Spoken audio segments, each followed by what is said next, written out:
Bonjour à tous. Dans une série de 4 courtes vidéos, je vais donner et analyser les paroles exactes de Notre-Dame prononcées à sa célèbre apparition de Fatima au Portugal. Il s'agit des paroles rapportées dans ses mémoires par sœur Lucie, la principale voyante de l'apparition. Il y a aussi les paroles de l'ange qui est apparu aux 3 enfants voyants de l'apparition. Dans cette première vidéo, je vais exposer très rapidement les faits qui sont déjà très connus des chrétiens.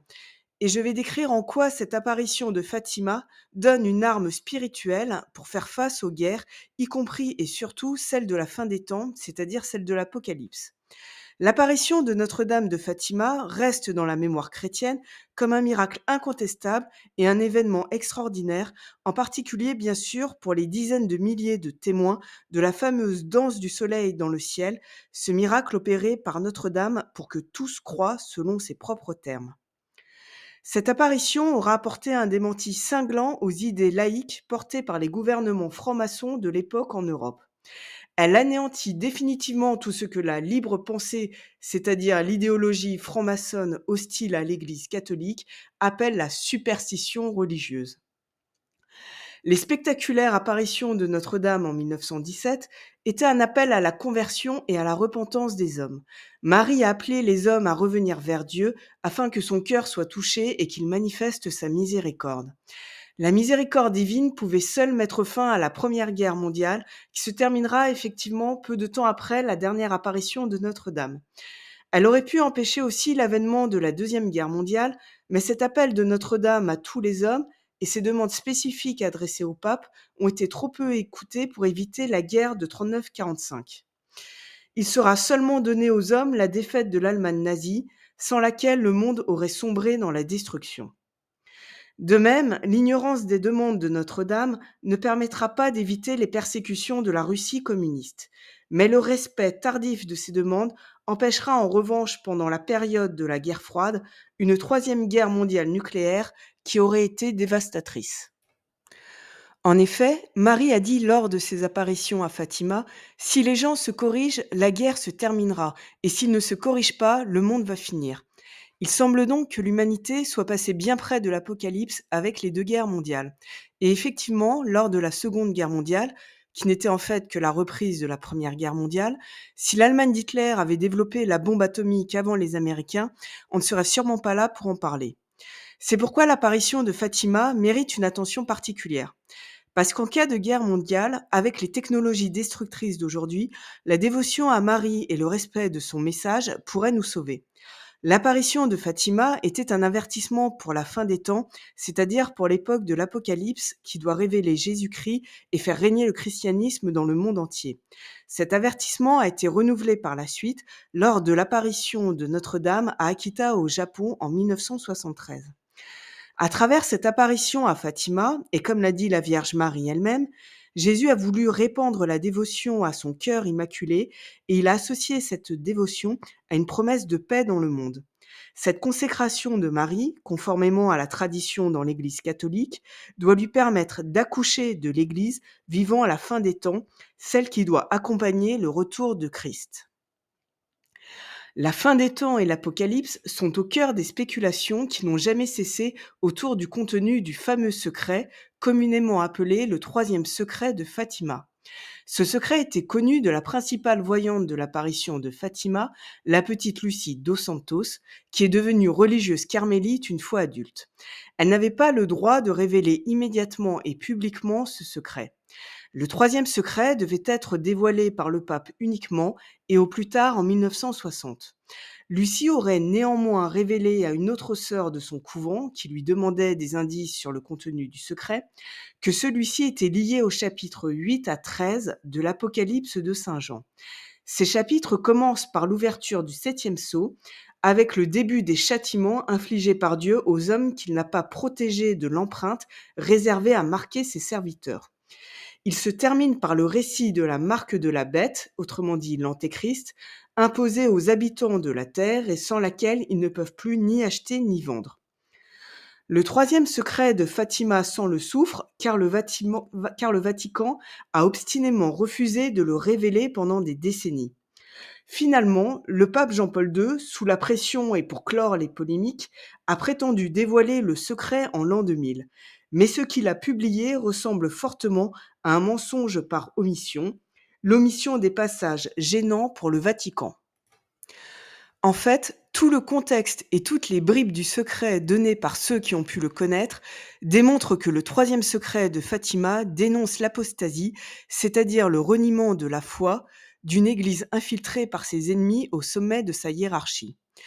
Or, la grande apostasie des sociétés chrétiennes et de l'institution qu'est l'Église est le phénomène qui doit permettre la venue de l'Antéchrist d'après le Nouveau Testament et les guerres de l'Apocalypse.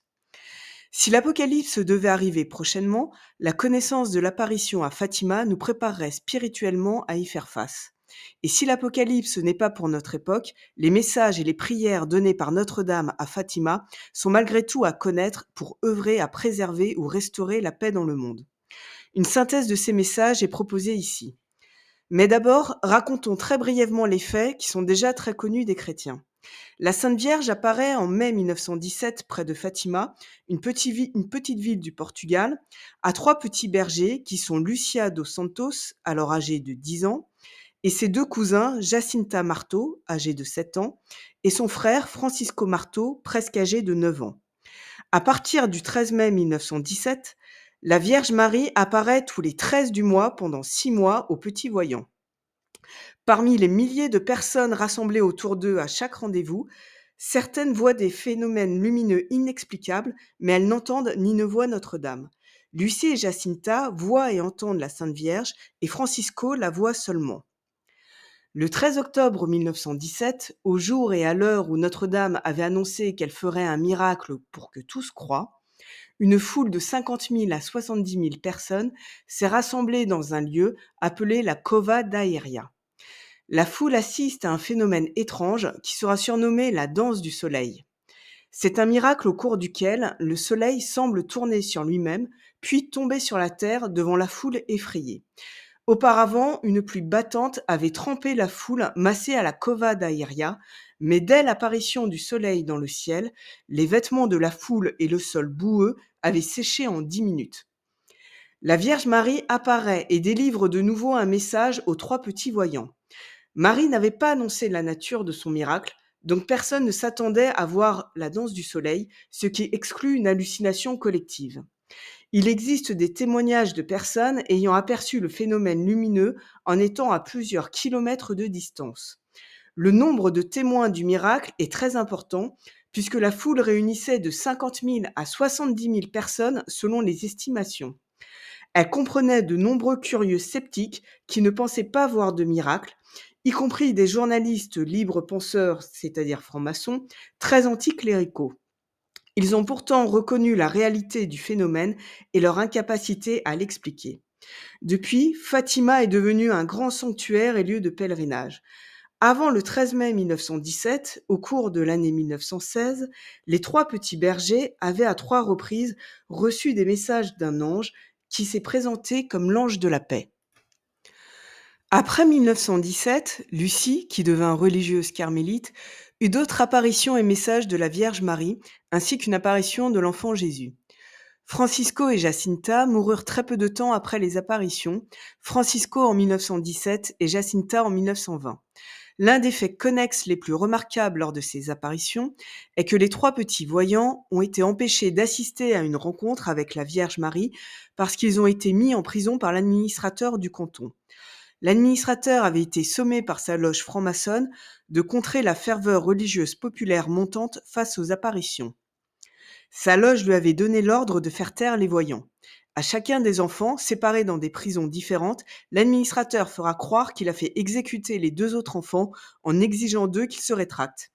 Ils avaient déjà beaucoup eu à souffrir auparavant de la part de leurs parents qui ne les croyaient pas, surtout la petite Lucie. Mais les enfants ont tenu bon, notamment parce qu'ils avaient été très marqués par la vision de l'enfer et de ses tourments que leur avait donné Notre-Dame. Ils préféraient 1000 fois mourir plutôt que de désobéir à Dieu. Cette vision de l'enfer est la première partie du message de l'apparition de Fatima. Le message de Fatima se décompose en 3 messages. Le premier message est une vision de l'enfer donnée aux enfants pour secouer les hommes et les inciter à se convertir, c'est-à-dire à se repentir de leurs péchés et à se tourner sincèrement vers Dieu. Le deuxième message est une demande de consécration de la Russie au cœur immaculé de Marie pour éviter la Seconde Guerre mondiale et les persécutions communistes contre l'Église qui allaient venir par la suite. La consécration de la Russie fut demandée à Lucie dos Santos en 1917, puis de nouveau demandée en 1929 lors de l'avènement de Staline au pouvoir. Le troisième message, appelé le troisième secret de Fatima, n'a sans doute jamais été révélé complètement. La version officielle le présente comme un avertissement de Notre-Dame sur des souffrances futures d'un pape et de plusieurs évêques.